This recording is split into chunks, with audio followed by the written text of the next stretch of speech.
السلام علیکم ورحمۃ اللہ وبرکاتہ۔ محترم ناظرین و سامعین، آج میری گفتگو کا عنوان ہے کہ طائف کا تبلیغی سفر۔ آپ کو معلوم ہے کہ جب نبی کریم صلی اللہ علیہ وسلم دین کی ترویج و اشاعت کی ذمہ داری اپنے کندھے پہ لے کر مکہ کی گلی گلی خطے خطے میں لوگوں کو اسلام کی دعوت دی، جو خوش نصیب لوگ تھے وہ ایمان میں داخل ہو گئے، لیکن جو بد نصیب تھے وہ رسول اللہ صلی اللہ علیہ وسلم اور ان کے ماننے والوں کو پریشان کرنے لگے۔ دین پھیلانے کے جرم میں کفار مکہ جناب نبی کریم صلی اللہ علیہ وسلم کی شان میں گستاخیاں کرتا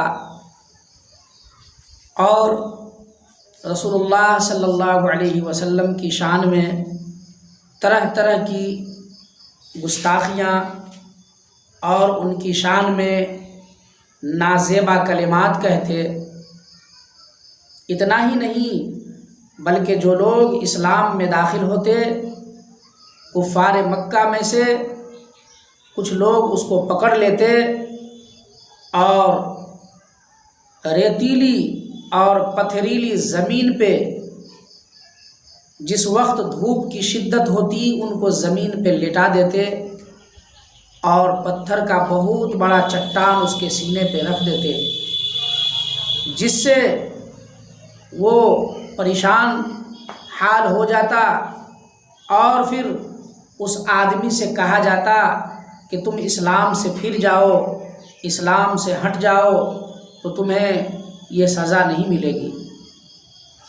لیکن مسلمانوں کا ایمان مضبوط تھا، وہ کہتے تھے کہ چاہے میری جان نکل جائے، چاہے تو مجھے ٹکڑے ٹکڑے کر دو، لیکن میں اسلام سے نہیں ہٹوں گا، اسلام سے نہیں پھروں گا۔ چنانچہ کفار مکہ پوری شدت سے جو مسلمان ہوتے ان کو پریشان کرتے، ان کو ستاتے، ان کو مارتے، ان کے گھر بار کا سامان لوٹ لیتے، ان کو بے عزت کرتے، ذلیل کرتے، تاکہ دوسروں کو عبرت حاصل ہو اور وہ ایمان میں داخل نہ ہو۔ لیکن جسے اللہ رب العزت جس کی قسمت میں ہدایت دیتے ہیں تو کون ہے کہ اس کو اسلام کی راہ سے ہٹائے؟ بہرحال جو رسول اللہ کی محنت دین کے لیے ہوتی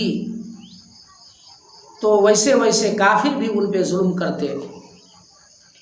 مکہ کے لوگوں سے مایوس ہو کر رسول اللہ صلی اللہ علیہ وسلم طائف کا سفر کیے۔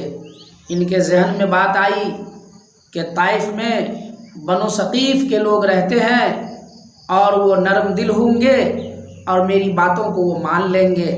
چنانچہ طائف کے لیے رخت سفر باندھا۔ راستے میں جو جو قبیلے آپ کو ملتے ان تمام سرداروں کو آپ اسلام کی دعوت دیتے، دین سمجھاتے، لیکن ان کی بدقسمتی تھی کہ کوئی بھی اسلام میں داخل نہ ہوا۔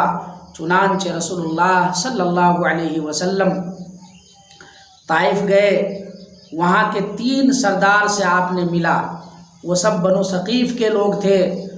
آپ ملے، جن کے پاس جاتے آپ کو ہینچ نظروں سے دیکھتا اور کہتا کہ واہ، اللہ رب العزت کو آپ کے سوا کوئی نہیں ملا کہ ان کو نبی بنا دیتے، آپ ہی اچھے تھے پوری انسانیت میں کہ آپ کو نبی بنا دیا گیا۔ غرض کے طرح طرح کے طعنے دیتے اور بجائے مہمان نوازی کے، بجائے خدمت کرنے کے آپ کو ذلیل کیا اور طائف سے آپ کو نکلنے کے لیے کہہ دیا گیا کہ خبردار آپ یہاں سے نکل جائیں ورنہ میرے نوجوان بہک جائیں گے اور آپ نکلیں میرے یہاں سے۔ چنانچہ مایوس ہو کر رسول اللہ صلی اللہ علیہ وسلم جب طائف سے واپسی کا ارادہ کیا تو وہاں کے جو سرداران طائف تھے انہوں نے چند اوباش اور بدتمیز قسم کے لونڈے کو، لڑکوں کو ان کے ساتھ لگا دیا۔ وہ لوگ رسول اللہ صلی اللہ علیہ وسلم کے پیچھے پیچھے ہو لیا اور تالیاں بجاتا، سیٹی مارتا اور پتھر اٹھا کر رسول اللہ صلی اللہ علیہ وسلم کے پاک جسم پہ مارتا۔ وہ ظالم اتنا مارا کہ رسول اللہ صلی اللہ علیہ وسلم کا جوتا مبارک خون سے بھر گیا۔ رسول اللہ جب تھک جاتے، پریشان ہو کر بیٹھ جاتے تو وہ اوباش، وہ بدتمیز قسم کے لڑکے آپ کے بازو پکڑ کے کھڑا کر دیتا آپ کو اور پھر مارنا شروع کرتا۔ رسول اللہ صلی اللہ علیہ وسلم کو اتنا مارا کہ پورا پاؤں ان کا زخمی ہوا، خون کے دھارے نکلے اور ان کا جوتا خون سے بھر گیا۔ ایک جگہ رسول اللہ صلی اللہ علیہ وسلم تھک ہار کر بیٹھ گئے، ایک باغیچے کے پاس، انگور کا باغیچہ تھا، وہاں بیٹھ گئے اور اللہ رب العزت سے رو رو کر دعا کی کہ اے اللہ، میں آپ ہی سے شکوہ کرتا ہوں، آپ ہی سے گلا کرتا ہوں، یہ لوگ نہیں سمجھتے، اسلام پر ایمان نہیں لاتے۔ اے اللہ، اگر ان کی قسمت میں ہدایت نہیں ہے تو ان کی آنے والی نسلوں کو اسلام سے مالا مال کر دے، آغوش اسلام میں لے لے۔ چنانچہ حضرت جبرائیل علیہ السلام آئے اور رسول اللہ صلی اللہ علیہ وسلم کو سلام کیا اور فرمایا کہ آپ کی قوم کا جواب اللہ رب العزت نے سن لیا ہے، لہٰذا میرے ساتھ یہ پہاڑ کے فرشتے ہیں، آپ کہہ دیں تو یہ فرشتے، آپ کہہ دیں تو یہ فرشتے ان ظالموں پر پہاڑ الٹ دے، یا ایک پہاڑ کو دوسرے پہاڑی میں ملا کر ان کمبختوں کو سکنا چور کر دے، لیکن قربان جائیے جناب محمد الرسول اللہ صلی اللہ علیہ وسلم پر کہ اللہ رب العزت نے، رؤوف الرحیم نے انہیں رحمت للعالمین کا خطاب دیا تھا، تو بھلا وہ بد دعا کیسے کر سکتے؟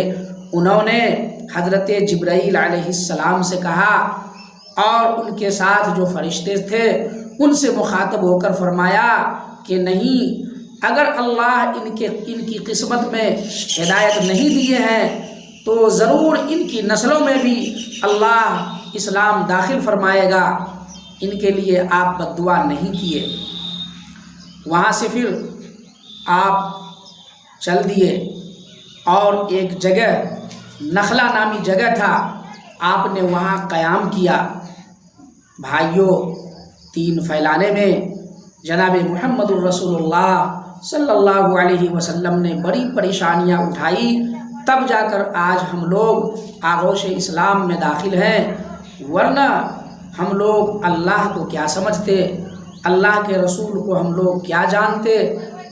انہی کی قربانی کا ثمرہ ہے کہ آج ہم لوگ دین اسلام میں داخل ہیں۔ آپ نخلا میں قیام کرنے کے بعد مکہ کی طرف جانے کا ارادہ فرمایا، لیکن مکہ جانا اتنا آسان نہ تھا، چونکہ آپ یہ بات جانتے تھے کہ طائف والوں نے جو میرے ساتھ حرکت کی، مجھے ذلیل کیا، یہ خبر مکے والوں کو پہنچ چکی ہوگی، مکہ والا پوری سختی کے ساتھ اور میری مخالفت کریں گے۔ چنانچہ آپ مکے سے باہر رکے اور مکہ پیغام بھیجوایا کہ ہے کوئی جو مجھے امان دے۔ چنانچہ 3 آدمی کے پاس آپ نے پیغام بھیجا، ان لوگوں نے انکار کیا کہ نہیں، میں آپ کو امان نہیں دے سکتا۔